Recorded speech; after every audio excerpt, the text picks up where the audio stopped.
The DJI OSMO 6 smartphone gimbal has arrived. Whoa, this is tiny. DJI OSMO Mobile 6. It's got 3-axis gimbal stabilization, quick launch, portable and foldable, active track, easy tutorials, and one-tap editing, and built-in extension rod, which is this right here. Cool, let's open this thing right up.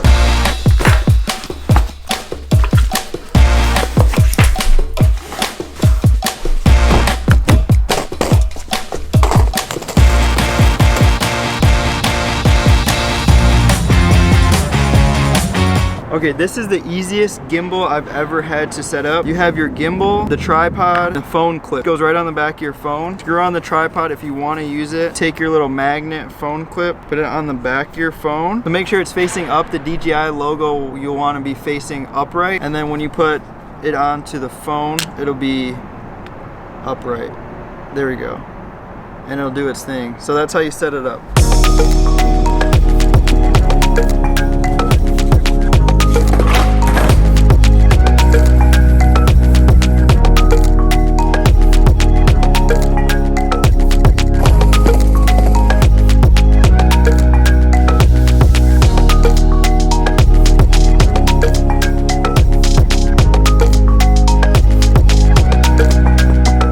After using this gimbal for a few hours, I do have to say I really like this gimbal. I think it's extremely easy to set up and user-friendly. There were a few things that I disliked about the gimbal, but there are a lot of things that I did, overall making my experience with this gimbal very positive. So one of the things that I really liked about this gimbal was how easy it was to set up. Typically with a regular camera and gimbal, you have to balance it, and it kind of just takes a lot of time to get your setup up and going. But with this gimbal and your phone and being able to just stick your phone right on it and it being able to balance it and be ready to go. The other thing that I liked is the Bluetooth connectivity through the phone and the gimbal. So when you connect the phone through Bluetooth to the gimbal, you can control everything on the phone with the gimbal. So you have this button here to stop and record all your video, and then you have this dial here that will zoom in and out.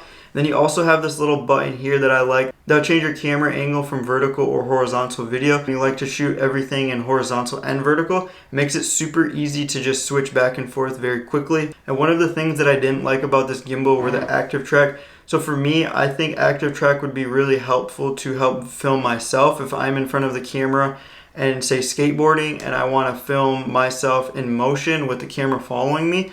I tried to do that several times. I probably took 15 minutes to try to set it up and it just wasn't tracking on me. But when I was on the other side of the camera getting the little square ready to track my body, it hooked on to some people walking and it worked really well. But it was like as soon as I went on the other side and left the camera, it was just not working very well. So I wish to see some improvement there. And the other thing that I noticed was my phone was kind of heavy for the motors.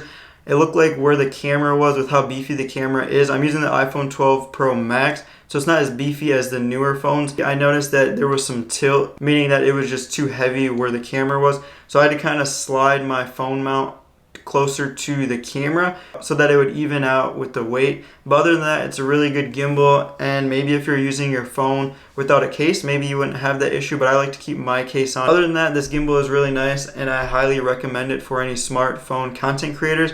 I think it's a good way to smooth out your footage and use it in that way. So yeah, overall awesome gimbal. I recommend it, and yeah, that's gonna wrap up today's video, so I'll see you guys in the next one. Peace.